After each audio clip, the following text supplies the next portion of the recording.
प्यारे बच्चों, आज का हमारा क्वेश्चन क्या है? Mohan is one of those boys whom can play chess very well in the school. बेटा, जब इस क्वेश्चन को आप कायदे से पढ़ोगे तो समझ में आएगा सर मोहन एक सिंगुलर सब्जेक्ट, ये इज ठीक है बेटा। वन ऑफ दोज बिल्कुल बात जायज है बच्चे, क्योंकि हमने पहले भी पढ़ा है कि जब वन का यूज होगा वन ऑफ का तो यहाँ पे होना चाहिए प्लूरल। बेटा ये अपना आप में लाजमी है। बॉयज हमारे पास यहाँ पे एंटीसीडेंट है और ये हमारा रिलेटिव प्रोनाउन है बच्चों। हमें यहीं पे समझना है कि सर हु आएगा कि हुम आएगा। गेटिंग माई पॉइंट बच्चों? हु आएगा कि हुम आएगा।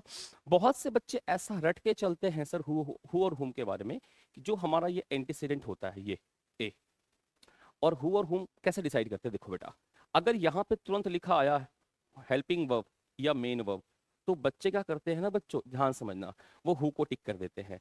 और अगर यहाँ पे लिखा आया डिफरेंट सब्जेक्ट, क्या बच्चों? Different subject. डिफरेंट सब्जेक्ट क्या होता है? जो इस वाले क्लॉज में इंट्रोड्यूस्ड ना हो बेटा, इस वाले क्लॉज में इंट्रोड्यूस्ड ना हो बेटा, तो उसमें टिक कर देते हैं बेटा, वो हुम कर देते हैं। चलिए इसको थोड़ा डेप्थ में समझते हैं। हमारे पास एक क्वेश्चन है, I met the girl who या हुम वाज वेरी टॉल। बेटा है ना? तो आपको जो तरीका आपने फॉलो क्या किया बच्चे, कि जस्ट इसके बाद लिखा हुआ आपको दिख क्या रहा है? हेल्पिंग वर्ब दिख रहा है बच्चों। अगर ये हेल्पिंग वर्ब तो आंसर आपके अकॉर्डिंग हु हो गया। अच्छा, उसके बाद माई मदर, ये एक डिफरेंट सब्जेक्ट है। डिफरेंट सब्जेक्ट क्यों बच्चों? क्योंकि इससे पहले इसको इंट्रोड्यूस कहीं नहीं किया गया माई मदर को, तो इस हिसाब से बेटा हुम हो गया। ठीक है भाई, अगर इनको समझ के चलोगे तो आप यहां फंस जाओगे भाई। देखो, नैना वेलकम द गेस्ट हु और हुम I think were her relatives. बेटा तो जो आई यूज हुआ है, आई एक हमारे पास डिफरेंट सब्जेक्ट हुआ, यहाँ कहीं पे इंट्रोड्यूस नहीं है, तो इस हिसाब से आप होम टिक कर सकते हो। और ये गलती बच्चे करेंगे और करना लाजमी भी है, क्योंकि वो रट के चल रहे हैं सर। लेकिन इसका एक्चुअल में कॉन्सेप्ट क्या है वो समझा जाए बेटा, है ना भाई? इसका एक्चुअल में कॉन्सेप्ट देखो बेटा क्या है, याद रखना। नंबर ऑफ सब्जेक्ट, क्या मैंने कहा बच्चों? Number of subject should be equal to number of finite verb. क्या बच्चों? Number of finite verb. ठीक है बेटा, ध्यान देना। अच्छा, अब जरा हम यहां देखते हैं बेटा, ये हमारा एक सब्जेक्ट है वन, ये इसका वर्ब है, बराबर हो गया सारा खेल। ठीक है भाई। अच्छा सर, खेल सारा इस लड़की का भैया, खेल किसका है सर? बाबू भैया, खेल पूरा इस लड़की का है, हाँ या ना मेरे भाई? अच्छा जी।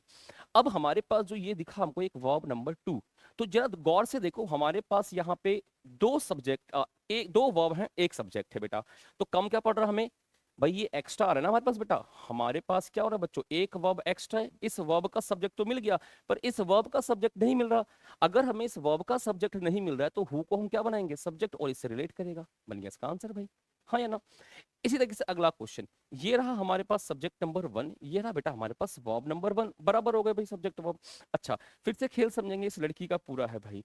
हमारे पास ये माई मदर, ये है अगला सब्जेक्ट नंबर टू, और ये इसका है वर्ब नंबर टू भाई, ये भी बराबर हो गया। और यहाँ ध्यान से देखोगे तो आपको समझ में आएगा सब्जेक्ट और वर्ब दोनों बराबर है।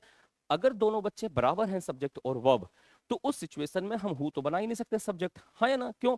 अगर इस लड़की को सब्जेक्ट मानोगे तो एक वर्ब एक्स्ट्रा कहां से लाओगे? बात समझ में आ गई मेरे भाई?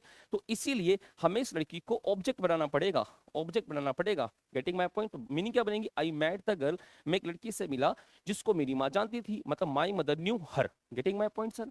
इसी बेस पे तीसरा क्वेश्चन देखो बेटा, फिर से लिखा हुआ हमें नैना, यहाँ एक सब्जेक्ट दिखाई दी सर, वेलकम अपने आप में एक वर्ब, बराबर हो गए दोनों के दोनों ये। अच्छा, खेल सर इस गेस्ट का है, सर खेल किसका? इस गेस्ट का है। हमारे पास आई दिखाई दिया सब्जेक्ट नंबर टू, और ये हमारे को दिखाई दिया वर्ब नंबर टू, हाँ या ना मेरे भाई? अच्छा, हमारे पास एक वर्ब एक्स्ट्रा आ गया ये। अब जरा गौर से देखो, हमारे पास ये सब्जेक्ट वर्ब बराबर हो गए, ये सब्जेक्ट वर्ब बराबर हो गए, ये वर्ब एक्स्ट्रा आ रहा है। अगर वर्ब एक्स्ट्रा हमारे पास आ रहा है तो बेटा इस गेस्ट को हम क्या बनाएंगे? सब्जेक्ट। अगर सब्जेक्ट बनाएंगे तो हमें आंसर टिक करना पड़ेगा हु। गेटिंग माय पॉइंट बच्चों? आराम से इस वीडियो को 2-3 बार देखना, आपको चीजें समझ में आ जाएंगी बेटा। अगर आपको ये वीडियो वाकई अच्छी लगी है तो चैनल को सब्सक्राइब करना मत भूलना, और हाँ, बेल आइकन को प्रेस जरूर करना ताकि कोई भी वीडियो पहुंचे आप तक सबसे पहले। Thank you very much.